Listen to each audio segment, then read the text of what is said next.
Hello my dear friends, Best Exam Guide YouTube channel অন্য একটি ভিডিওলে আপোনালোকক আন্তৰিক স্বাগতম জনাইছো। আজিৰ বিষয়বস্তু ফাৰ্ষ্ট ইন ইণ্ডিয়া।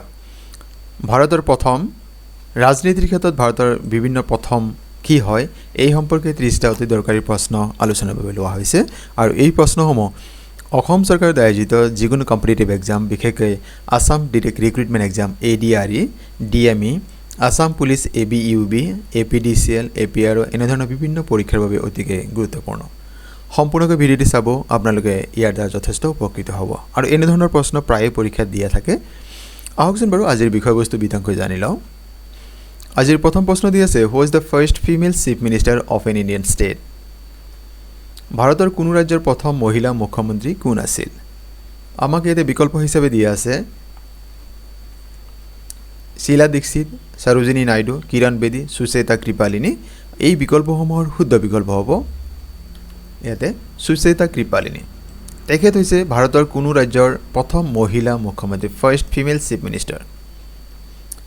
তেখেতে উত্তৰ প্ৰদেশৰ মুখ্যমন্ত্ৰী হিচাপে কাৰ্যনিৰ্বাহ কৰিছিল। মুখ্যমন্ত্ৰী হিচাপে তেখেতে শপত গ্ৰহণ কৰিছিল 2 অক্টোবৰ 1963 চনত। আমাক অন্য এটি প্ৰশ্ন প্ৰায় দিয়া দেখা যায় যে অসমৰ প্ৰথম মহিলা মুখ্যমন্ত্ৰী কোন আছিল? উত্তৰ হ'ব সৈয়দা আনোৱাৰা টাইমৰ। পৰৱৰ্তী প্ৰশ্ন, who was the first female governor of N Indian state? ভাৰতৰ কোনো ৰাজ্যৰ প্ৰথম মহিলা ৰাজ্যপাল কোন আছিল? আগতো জানিলোঁ প্ৰথম মুখ্যমন্ত্ৰী, এতিয়া ৰাজ্যপাল। ফাৰ্ষ্ট ফিমেল গভৰ্ণৰ সেই হিচাপে ক'ব লাগে। বিকল্প আমাক দিয়া আছে বিজয়লক্ষ্মী পণ্ডিত, সুচেতা কৃপালিনী, শীলা দীক্ষিত, সৰোজিনী নাইডু আৰু শুদ্ধ উত্তৰ হ'ব Sarojini Naidu. Option number D যিটো দিয়া আছে এয়া শুদ্ধ উত্তৰ হয়। তেখেত হৈছে ভাৰতৰ কোনো ৰাজ্যৰ প্ৰথম মহিলা ৰাজ্যপাল হয়। তেখেতে গভৰ্ণৰ হিচাপে কাম কৰিছিল। Sarojini Naidu was the first woman governor of a state in free India.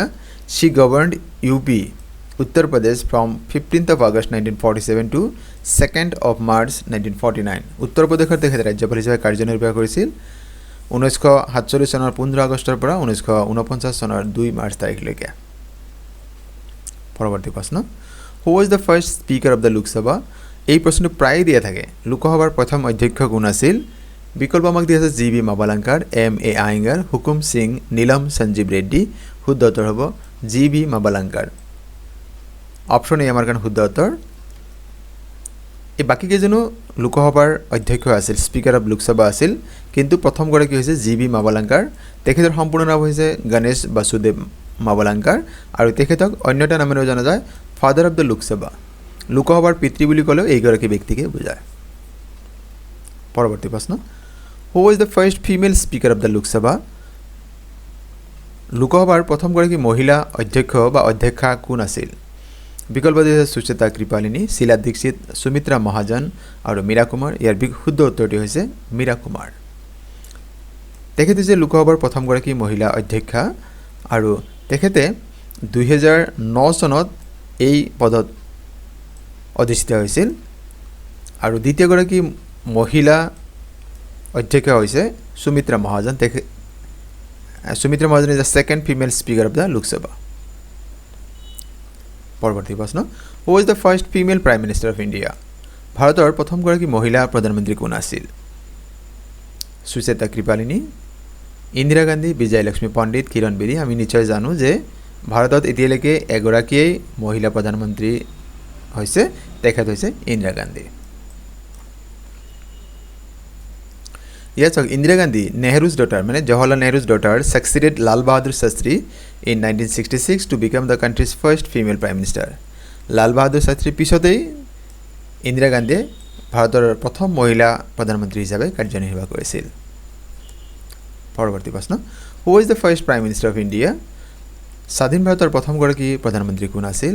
ইয়াত আমাক বিকল্প যিখিনি দিয়া আছে তাৰ শুদ্ধ বিকল্প আমি নিশ্চয় সকলোৱে জানো। তেখেত হৈছে পণ্ডিত জৱাহৰলাল নেহৰু। অপশ্যন চি আমাৰ কাৰণে শুদ্ধ উত্তৰ। তেখেতক মানে এনে পপুলাৰ চাচা বুলিও কোৱা হয়। যেতিয়া মহাত্মা গান্ধীক জাতিৰ পিতা বুলি কোৱা হয়, জৱাহৰলাল নেহৰুক চাচা বুলি কোৱা হয়, চাচা নেহৰু। যিহেতু তেখেতে সৰু ল'ৰা ছোৱালী বৰকৈ মৰম কৰিছিল আৰু তেখেতৰ জন্মদিন 14 নৱেম্বৰতে সমগ্ৰ ভাৰততে চিলড্ৰেনছ ডে বা শিশু দিৱস হিচাপে পালন কৰা হয়। পৰৱৰ্তী প্ৰশ্ন, who was the first deputy prime minister of India? ভাৰতৰ প্ৰথম উপ প্ৰধানমন্ত্ৰী কোন আছিল? আমাক বিকল্প আমাক দিছে Sardar Vallabhbhai Patel, C Rajagopalachari, doctor B R Ambedkar, Motilal Nehru আৰু শুদ্ধ উত্তৰ হৈছে চৰ্দাৰ বল্লভভাই পেটেল। তেখেতৰ জন্মদিন 31 অক্টোবৰটো নেশ্যনেল ইউনিটি ডে, ৰাষ্ট্ৰীয় একতা দিৱস হিচাপে পালন কৰা হয় আৰু তেখেতক কোৱা হয় আইৰণ মেন অফ ইণ্ডিয়া। ভাৰতৰ লৌহ মানৱ বুলি ক'লে চৰ্দাৰ বল্লভভাই পেটেলক জনা যায় আৰু তেখেতৰ স্মৃতিৰ বাবেই গুজৰাটত ষ্টেচু অফ ইউনিটি নিৰ্মাণ কৰা হৈছে। পৰৱৰ্তী প্ৰশ্ন, name the first Indian state that was formed on linguistic basis. ভাষাৰ ভিত্তিত গঠিত হোৱা ভাৰতৰ প্ৰথম ৰাজ্যৰ নাম কি? বিকল্প দি আছে মহাৰাষ্ট্ৰ, তামিলনাডু, উত্তৰ প্ৰদেশ, অন্ধ্ৰপ্ৰদেশ আৰু শুদ্ধ উত্তৰ হৈছে অন্ধ্ৰপ্ৰদেশ। ইয়াত চাওক, Andhra Pradesh was formed on October 1, 1953। 1953 চনৰ 1 অক্টোবৰ তাৰিখে অন্ধ্ৰপ্ৰদেশ নতুন ৰাজ্য হিচাপে গঠন কৰা হৈছিল। It was bifurcated from Tamil Nadu. তামিলনাডুৰ এটা অংশ পৃথক কৰি অন্ধ্ৰপ্ৰদেশ নামৰ নতুন ৰাজ্য গঠন কৰা হৈছিল। When was first general elections held in India. ভাৰতত কোন চনত পোনপ্ৰথমে সাধাৰণ নিৰ্বাচন অনুষ্ঠিত হৈছিল? বিকল্প আমাক দি আছে 1951-52, 49-50, 1952-53, 1948-49। শুদ্ধ উত্তৰ হ'ব অপশ্যন এ যদি দি আছে 1951-52। এই সময়তে ভাৰতৰ প্ৰথম সাধাৰণ নিৰ্বাচন, ফাৰ্ষ্ট জেনেৰেল ইলেকশ্যন অনুষ্ঠিত হৈছিল। কেতিয়া হৈছিল? সময়সীমাটো চাওক, general elections were held in India between 25 October 1951। 1951 চনৰ 25 অক্টোবৰৰ পৰা 1952 চনৰ 21 ফেব্ৰুৱাৰীলৈকে ফাৰ্ষ্ট জেনেৰেল ইলেকশ্যন অনুষ্ঠিত হৈছিল। 2024 চনত বৰ্তমান যদি নিৰ্বাচন অনুষ্ঠিত হৈ আছে, চলি আছে, এই নিৰ্বাচন লোকসভাৰ 18তম লোকসভাৰ নিৰ্বাচন চলি আছে। 18th জেনেৰেল ইলেকশ্যনছ আমাৰ এতিয়া চলি আছে। পৰৱৰ্তী প্ৰশ্ন, হু is the first female president of India. ভাৰতৰ প্ৰথম মহিলা ৰাষ্ট্ৰপতি কোন আছিল? সুচেতা কৃপালিনী, সৰোজিনী নাইডু, প্ৰতিভা দেৱী সিং পাটিল, বিজয়লক্ষ্মী পণ্ডিত। শুদ্ধ উত্তৰ হৈছে প্ৰতিভা দেৱী সিং পাটিল। ভাৰতৰ প্ৰথমগৰাকী মহিলা ৰাষ্ট্ৰপতি আছিল এখেত। তেখেতে 2007 চনৰ পৰা 2012 চনৰ এই সময়খিনিত তেখেতে ভাৰতৰ ৰাষ্ট্ৰপতি হিচাপে কাৰ্যনিৰ্বাহ কৰিছে, 12 নম্বৰ ৰাষ্ট্ৰপতি। আৰু ভাৰতৰ দ্বিতীয়গৰাকী মহিলা ৰাষ্ট্ৰপতি হৈছে দ্ৰৌপদী মুৰ্মু, বৰ্তমান যিজন কাৰ্যনিৰ্বাহ কৰি আছে। তেখেত হৈছে ভাৰতৰ 15তম ৰাষ্ট্ৰপতি হিচাপে কাৰ্যনিৰ্বাহ কৰি আছে। 2022 চনৰ পৰা তেখেতে এই পদত অধিষ্ঠিত হৈ আছে। পৰৱৰ্তী প্ৰশ্ন, হু is the first president of India. ভাৰতৰ প্ৰথম ৰাষ্ট্ৰপতি কোন আছিল? বিকল্প আমাক দিছে doctor Sarvepalli Radhakrishnan, doctor Rajendra Prasad, V গিৰি, ডক্টৰ জাকিৰ হুছেইন আৰু ইয়াৰ শুদ্ধ বিকল্প হৈছে ডক্টৰ ৰাজেন্দ্ৰ প্ৰসাদ। তেখেত ভাৰতৰ প্ৰথমগৰাকী ৰাষ্ট্ৰপতি হিচাপে কাৰ্যনিৰ্বাহ কৰিছিল। যদি আৰু প্ৰশ্ন হৈ যায় যে ফাৰ্ষ্ট মুছলিম প্ৰেছিডেণ্ট, তেন্তে উত্তৰ হ'ব ডক্টৰ জাকিৰ হুছেইন। আৰু যদি কোৱা হয় যে first person from Assam two become the president of India, অসমৰ পৰা ভাৰতৰ ৰাষ্ট্ৰপতি পদত অধিষ্ঠিত হোৱা প্ৰথম ব্যক্তি আছিল ফখৰুদ্দিন আলী আহমেদ। এই প্ৰশ্নটো বহুত দৰকাৰী হয়, কাইণ্ডলি নোট ডাউন কৰি ল'ব। Who is the first president of India get elected without any contest. কোনো ধৰণৰ বিনা প্ৰতিদ্বন্দ্বিতাৰে, এইটো বিনা প্ৰতিদ্বন্দ্বিতাৰে পোনপ্ৰথমে ভাৰতৰ ৰাষ্ট্ৰপতি হিচাপে কোনে নিৰ্বাচিত হৈছিল? এটা নিৰ্বাচিত হ'ব লাগিছিল। বিকল্প আমাক দি আছে doctor Zakir Hussain, Neelam Sanjiva Reddy, doctor APJ Abdul Kalam, Fakhruddin Ali Ahmed. এটা স্পেলিংটো আব্দুল কালাম হ'ব লাগিছিল। ইয়াত চাওক, ইয়াৰ শুদ্ধ উত্তৰটি হৈছে নীলম সঞ্জীৱ ৰেড্ডি। তেখেতে কোনো ধৰণৰ প্ৰতিদ্বন্দ্বিতা নোহোৱাকৈ ভাৰতৰ ৰাষ্ট্ৰপতি হিচাপে নিৰ্বাচিত হৈছিল। Question number 13, who is the first vice president of India. ভাৰতৰ প্ৰথম উপ ৰাষ্ট্ৰপতি কোন আছিল?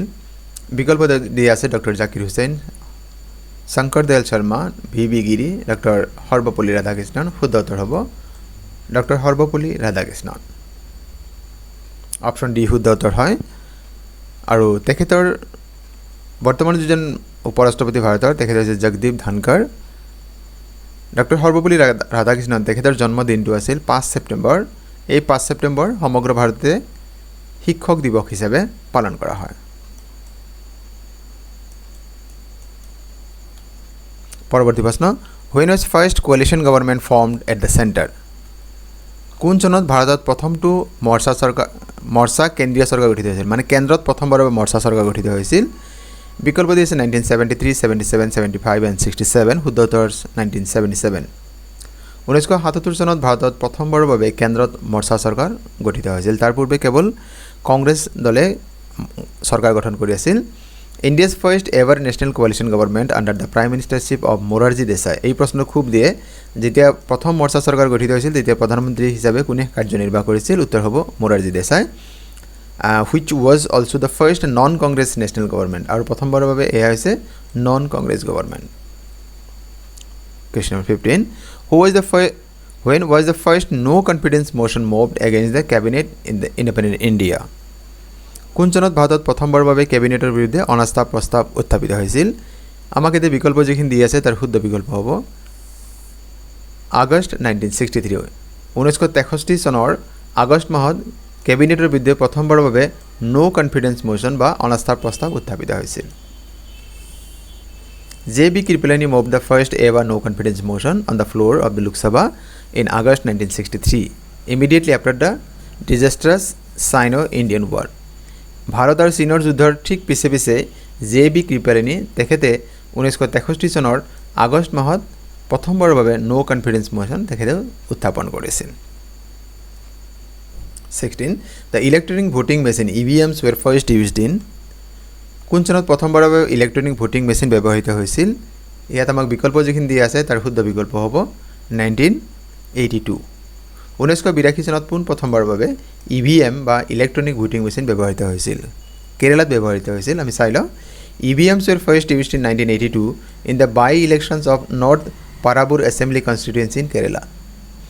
1982 চনত কেৰালাৰ এটি সমষ্টি আছে, বিধানসভা সমষ্টি, তাৰ নাম হৈছে নৰ্থ পাৰাবুৰ এছেম্বলি কনষ্টিটুৱেঞ্চি। তাৰে যিটো উপ নিৰ্বাচন হৈছিল, বাই ইলেকশ্যন আছিল, তাতে প্ৰথমবাৰৰ বাবে ইলেক্ট্ৰনিক ভোটিং মেচিন ব্যৱহৃত হৈছিল। Question number 17. The state emergency under Article 356 was first implemented in. কোন চনত 356 নং অনুচ্ছেদৰ অধীনত প্ৰথমবাৰৰ বাবে ৰাজ্যিক জৰুৰীকালীন অৱস্থা ঘোষণা কৰা হৈছিল? বিকল্প হৈছে 1951, 1952, 86 and 57, আৰু ইয়াৰ শুদ্ধ উত্তৰটো হৈছে 1951। 1951 চনত প্ৰথমবাৰৰ বাবে 356 আৰ্টিকল 356 প্ৰথমবাৰৰ বাবে এপ্লাই কৰা হৈছিল। This article was used for the first time in Punjab on 20 June 1951. যদি কোৱা হয় অসমত প্ৰথমবাৰৰ বাবে কেতিয়া আৰ্টিকল 356 এপ্লাই কৰা হৈছিল? In Assam, the government of India imposed presidential rule on December 12, 1979. 1979 চনৰ 12 ডিচেম্বৰ তাৰিখে প্ৰথমবাৰৰ বাবে আৰ্টিকল 356 অসমত বলবৎ কৰা হৈছিল। Question number 18. The national emergency under Article 352 was implemented in. কোন চনত 352 নং অনুচ্ছেদৰ অধীনত প্ৰথমবাৰৰ বাবে ৰাষ্ট্ৰীয় জৰুৰীকালীন অৱস্থা ঘোষণা কৰা হৈছিল? বিকল্প হৈছে 1952, 62, 75 and 71। শুদ্ধ উত্তৰ হ'ব 1962। 1962 চনত প্ৰথমবাৰৰ বাবে ৰাষ্ট্ৰীয় জৰুৰীকালীন অৱস্থা ঘোষণা কৰা হৈছিল under article 352। Such an emergency was declared in India in 1962 war, China war যেটা আমি যদি কওঁ, in 1971 war, পাকিস্তান war যুদ্ধৰ সময়তে কৰা হৈছিল, and 1975 internal disturbance declared by Fakhruddin Ali Ahmed. পৰৱৰ্তী প্ৰশ্ন, Who was the first Chief Justice of the Supreme Court of India? এই প্ৰশ্ন বহুত দৰকাৰী হয়। ভাৰতৰ উচ্চতম ন্যায়ালয়ৰ প্ৰথম মুখ্য ন্যায়াধীশ কোন আছিল? বিকল্প দি আছে হীৰালাল জে কানিয়া, এম পতঞ্জলি শাস্ত্ৰী, মেহেৰ চান্দ মহাজন আৰু বিজন কুমাৰ মুখাৰ্জী, আৰু ইয়াৰ শুদ্ধ বিকল্প হৈছে হীৰালাল জে কানিয়া। তেখেত ভাৰতৰ উচ্চতম ন্যায়ালয়ৰ প্ৰথমগৰাকী মুখ্য ন্যায়াধীশ হিচাপে কাৰ্যনিৰ্বাহ কৰিছিল। ভাৰতৰ যিটো উচ্চ ন্যায়ালয় আছে, এই উচ্চ ন্যায়ালয় স্থাপন কৰা হৈছে 1950 চনৰ 26 জানুৱাৰী তাৰিখে। Justice Ranjan Gogoi was the first chief justice of the supreme court from Assam. অসমৰ পৰা উচ্চতম ন্যায়ালয়ৰ মুখ্য ন্যায়াধীশ হিচাপে কাৰ্যনিৰ্বাহ কৰা ব্যক্তিগৰাকী হৈছে ৰঞ্জন গগৈ, আৰু তেখেতে 2018-19 চনৰ এই সময়ত তেখেতে মুখ্য ন্যায়াধীশ হিচাপে কাৰ্যনিৰ্বাহ কৰিছিল। তেখেত উচ্চতম ন্যায়ালয়ৰ 46তম মুখ্য ন্যায়াধীশ হিচাপে কাৰ্যনিৰ্বাহ কৰিছিল। Question number 20. Who was the first female chief justice of the Supreme Court of India? ভাৰতৰ উচ্চতম ন্যায়ালয়ৰ প্ৰথম মহিলা ন্যায়াধীশ কোন আছিল? এই সম্পৰ্কে প্ৰশ্ন এটা আছাম ডিৰেক্ট ৰিক্ৰুটমেণ্ট এক্সাম 2022 চনত দিয়া আছিল। ইয়াত বিকল্প হিচাপে দিয়া আছে হিমা কোহলি, ইন্দু মালহোত্ৰা, ইন্দিৰা বেনাৰ্জী, এম ফাতিমা বিবি। শুদ্ধ উত্তৰ হ'ব এম ফাতিমা বিবি। তেখেত হৈছে ভাৰতৰ উচ্চতম ন্যায়ালয়ৰ প্ৰথম মহিলা ন্যায়াধীশ। M. Fatima Bibi is former judge of the Supreme Court of India, appointed to the Apex Court in 1989. 1989 চনত তেখেতক উচ্চতম ন্যায়ালয়ৰ বিচাৰপতি হিচাপে তেখেতক নিযুক্তি দিয়া হৈছিল আৰু 2023 চনত এগৰাকী ব্যক্তি তেখেতে ইহলীলা সম্বৰণ কৰে পৰৱৰ্তী প্ৰশ্ন হু is the first education minister of India ভাৰতৰ প্ৰথম শিক্ষামন্ত্ৰী কোন আছিল বিকল্প আমাক দিয়া যিখিনি দিয়া আছে Maulana Abul Kalam Azad K M Munshi doctor B R Ambedkar Sardar Vallabhbhai Patel শুদ্ধ উত্তৰ হ'ব মৌলানা আবুল কালাম আজাদ তেখেত আছিল স্বাধীন ভাৰতৰ প্ৰথমগৰাকী শিক্ষামন্ত্ৰী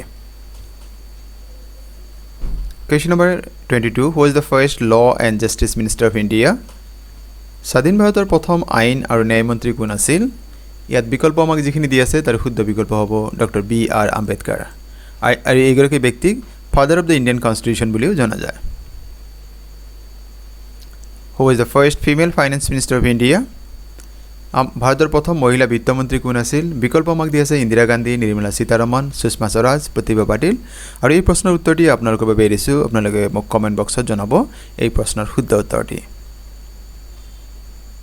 Question number 24 Who is the first chief election commissioner of India ভাৰতৰ প্ৰথম মুখ্য নিৰ্বাচনী বিষয়া কোন আছিল Sukumar Sen Rajiv Kumar T N Seshan P A Sangma আৰু এই শুদ্ধ উত্তৰটি হ'ব হুকুমাৰ সেন অপশ্যন এ আমাৰ কাৰণে শুদ্ধ উত্তৰ আৰু যদি শুদ্ধ হয় যে বৰ্তমানৰ চিফ ইলেকশ্যন কমিশনাৰ কোন হয় তে উত্তৰটি হ'ব ৰাজীৱ কুমাৰ লগতে আন এটা কথা জানি লওঁ যে election commissioner was established on 25th of January 1950 1950 চনৰ 25 জানুৱাৰী তাৰিখে যেটো ইলেকশ্যন কমিশন এয়া গঠন কৰা হৈছিল সেইবাবে 25th of January 25 জানুৱাৰী দিনটো নেশ্যনেল ভোটাৰ্ছ ডে ৰাষ্ট্ৰীয় ভোটাৰ দিৱস হিচাপে পালন কৰা হয় ভাৰতত আৰু এটা দৰকাৰী প্ৰশ্ন first election commissioner from Assam অসমৰ পৰা মুখ্য নিৰ্বাচনী বিষয় হিচাপে কাৰ্যনিৰ্বাহী ব্যক্তিগৰাকী হ'ল হৰিশংকৰ ব্ৰহ্ম Question number 25 Who is the first governor of Reserve Bank of India ভাৰতীয় ৰিজাৰ্ভ বেংকৰ প্ৰথম গভৰ্ণৰ কোন আছিল আমাক বিকল্প ইয়াত যিখিনি দিয়া আছে তাৰ শুদ্ধ বিকল্প হ'ব ছাৰ অসবৰ্ণ স্মিথ অপশ্যন সি শুদ্ধ উত্তৰ তেখেতে ৰিজাৰ্ভ বেংকৰ গভৰ্ণৰ হিচাপে কাৰ্যনিৰ্বাহ কৰিছিল 1935 চনৰ 1 এপ্ৰিলৰ পৰা Question number 26 Who was the first viceroy of India ভাৰতৰ প্ৰথমগৰাকী ভাইসৰয় কোন আছিল বিকল্প আছে Lord Ripon Lord Canning Lord Dalhousie Lord Mayo শুদ্ধ উত্তৰ হ'ব Lord Canning The last viceroy of India যদি শুদ্ধ হয় এটো প্ৰথমগৰাকী আমি পালো যদি শুদ্ধ হয় লাস্ট ভাইসৰয় তেন্তে উত্তৰ হ'ব lord Mountbatten Who is the first governor general of India ভাৰতৰ প্ৰথমগৰাকী গভৰ্ণৰ জেনেৰেল কোন আছিল ইয়াত আমাক যিখিনি বিকল্প দি আছে Lord William Bentinck Warren Hastings Charles Metcalfe and Lord Minto শুদ্ধ উত্তৰ হ'ব লৰ্ড উইলিয়াম বেন্টিং অপশ্যন এ আমাৰ কাৰণে শুদ্ধ উত্তৰ হয় Lord William Bentinck was the first to be designated as the Governor General of India in 1833 1833 চনত তেখেতক এই পদত নিযুক্তি দিয়া হৈছিল Question number 28 Who was the first and last Indian Governor General of India ভাৰতৰ প্ৰথম আৰু অন্তিম গৰাকী ভাৰতীয় গভৰ্ণৰ জেনেৰেল কোন আছিল মানে ভাৰতীয় ব্যক্তি হ'ব লাগিব তেওঁ গভৰ্ণৰ জেনেৰেল অফ ইণ্ডিয়া হিচাপে নিযুক্তি দিয়া হৈছিল কোনজন ভাৰতীয় ব্যক্তিক বিকল্প দিছে doctor B R Ambedkar Sardar Vallabhbhai Patel C Rajagopalachari Motilal Nehru আৰু শুদ্ধ উত্তৰ হ'ব সি ৰাজাগোপালাচাৰী অপশ্যন সি আমাৰ কাৰণে শুদ্ধ উত্তৰ সি মানে ইয়াতে চক্ৰৱৰ্তী ৰাজাগোপালাচাৰী আছিল তেওঁৰ সম্পূৰ্ণ নাম তেখেতক যেতিয়া প্ৰথমবাৰৰ বাবে 1954 যেতিয়া ভাৰত ৰত্ন প্ৰদান কৰা হৈছিল এই প্ৰথমবাৰত তেখেতক ভাৰত ৰত্ন প্ৰদান কৰা হৈছিল 1954 After Mountbatten Lord Mountbatten left C. Rajagopalachari succeeded as the Governor General of India. He is considered to have been the first and last Indian to hold this post. Question number 29. Name the first regional political party of India. ভাৰতৰ প্ৰথমটো আঞ্চলিক ৰাজনৈতিক দলৰ নাম কি বিকল্প আমাক দি আছে দ্ৰাবিড়া মুনেত্ৰে কাজাগাম আকালি দল শিৱসেনা আৰু লোক জনশক্তি পাৰ্টি আৰু শুদ্ধ উত্তৰ হৈছে অপশ্যন এ দ্ৰাবিড়া মুনেত্ৰে কাজাগাম ডিএমকে বুলি শৰ্ট ফৰ্ম এনে কোৱা হয়